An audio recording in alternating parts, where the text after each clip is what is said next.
Ladies and gentlemen, bad news has emerged, sending shockwaves through President William Ruto while he is at State House and causing widespread concern across this nation, Kenya. On Thursday this week, ladies and gentlemen, former Deputy President Rigathi Gachagua claimed to reveal confidential information about Ruto's plans at the State House. According to Rigathi Gachagua, Ruto intends to launch Vision 26. Actually, this is what he said on Thursday, and before Ruto could officially announce it in public, Gachagua publicly disclosed the alleged plan. This immediately sparked questions about who was leaking confidential information to the former Deputy President Rigathi Gachagua. Former impeached Deputy President Rigathi Gachagua later made another claim alleging that some people working within Ruto's administration, State House actually, that is what he said, were providing him with inside information. Wasaliti wako kila mahali. He claimed these individuals were informing him about everything the President Ruto was doing because, according to Gachagua, they felt mistreated, wanateswa by Ruto. Gachagua further alleged that these insiders would continue exposing the president's activities through him. According to kenyans.co.ke, they have published this story by saying, as you can see on your screen, Gachagua says State House sources gave him details of Ruto's Vision 26 speech. Ladies and gentlemen, as you continue watching this clip, I request you, I beseech you to hit the like button. And if you haven't subscribed, this is the only YouTube channel you can trust, because we don't sugarcoat, but we always put the news as it is. Please, if you have not subscribed, please consider subscribing and remember to turn on the notification bell so that the moment we upload any new video clip, you will be notified that Mwana Kenya Media has uploaded a new video clip to watch. Without wasting your time, back to our analysis. Ladies and gentlemen, Rigathi Gachagua has alleged that he received confidential information from sources within the government, including individuals working at the State House, which he says enabled him to know details of President William Ruto's special national address before it was delivered on Thursday, July 30th. This is sad news to Ruto. Anasalitiwa na watu ambao wanafanya kazi pamoja. Rigathi Gachagua was speaking during an interview, and he claimed that he depends on information from people serving in key government institutions, and that he only shares information after verifying its credibility.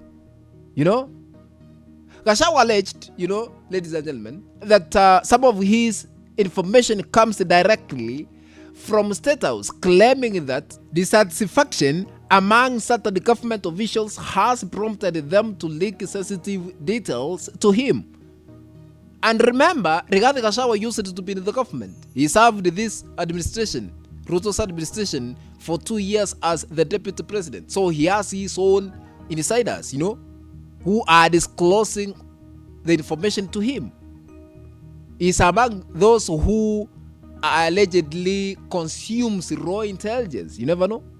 Gachagua, he also insisted that members of the Presidential Escort Unit had not received their allowances, alleging that the situation had created discontent among officers responsible for the Ruto's security. Usicheze na Rigathi Gachagua. He alleged that attached to the Presidential Delivery Unit were facing similar challenges, including delayed allowances and shortage of operational vehicles.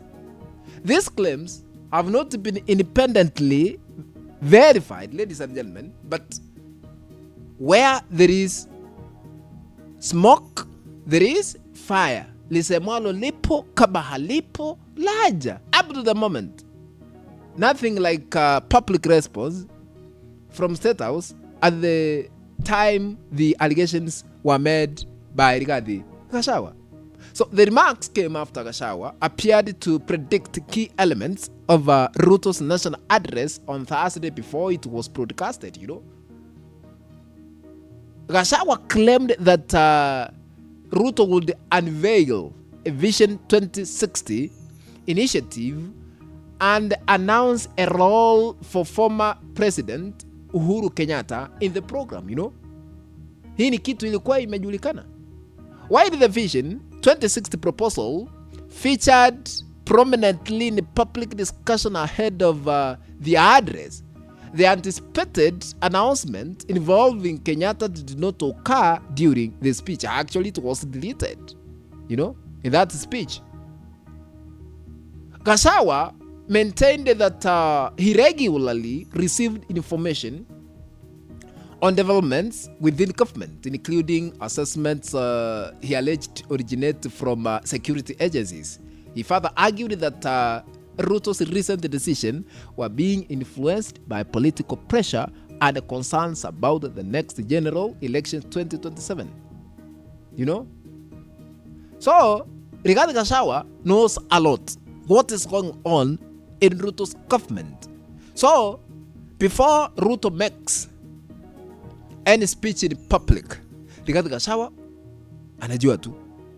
So, kuna watu wanamsaliti Ruto, and actually it is difficult for President William Ruto to detect those who are betraying him, because those who are working at the State House are many. State House staff unaccountable, so there is no way you can predict who. There is no way you can detect any movement in State House, no? Ladies and gentlemen, what do you think? Hawa ambao wanatoa siri kwa Rigathi Gachagua wanastahili kuchukuliwa hatua, wachunguzwe na NIS? Taniandikia katika sehemu ya maoni. Write your opinion in the comments section below. Let's meet in the next video. But if you have not subscribed to this YouTube channel, please consider subscribing by smashing the subscribe button. This down here. Once you are done, remember to turn on the notification bell so that at the moment we upload any video clip, you'll be notified that Mwana Kenya Media has uploaded a new video clip to watch. Remember to share our content always to other WhatsApp groups and over on Facebook. That is the only way we can continue building this channel of ours, Mwana Kenya Media. Thank you very much, ladies and gentlemen. Let's meet in the next video. Bye-bye.